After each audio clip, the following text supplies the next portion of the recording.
Alright, so 2-minute Tanya tidbit for today. So we're in the middle of explaining that there's another way for every single Jewish person to arouse a love for God. And that is because he naturally has a love for God within his soul. Now we started to explain where exactly is this love from. And we said that our forefathers passed it on to us, and every single Jewish person, even if you're on the lowest of the low, has a soul within him which comes from God himself. Even if it comes from the lowest levels within godliness, it's really connected to the highest levels. Today we're going to explain which part of the soul is that in. And that is the highest part of the soul, the Chochma of the soul. And the Alter Rebbe is going to explain why. It's because what's Chochma? Chochma is the highest part, which is a level which is before it's understood. Meaning, Chochma is higher than Bina. It's when you have an idea, you have a drop of something else being revealed upon you, but you didn't yet understand it, you didn't yet think about it. And that's the word Chochma, which comes from the words Koyach Ma. It's a capability, it's a single attribute, but Ma, it's nothing to it. What is it? There's nothing there yet, because you don't yet understand exactly what's going on in the level of Chochma. And that's the level over here where godliness is able to dwell in it. Because godliness is something which you're not able to understand at all. It's Ein Seif, which is not understood. So in order for something to be in your soul, yet not understood, it has to be on the level of Chochma, where it's before you need to come to understand something.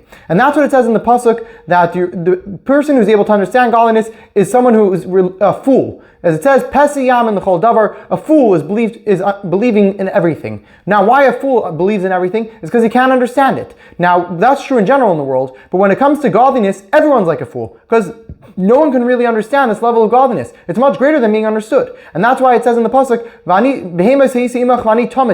that I'm like an animal with you, meaning I don't understand. I don't know exactly what's going on in my brain, but still I'm always with godliness. Why? Because I have this belief. And specifically through the belief, which is much higher than what you know, where you're able to actually bring into your levels, that's the real way to connect to God.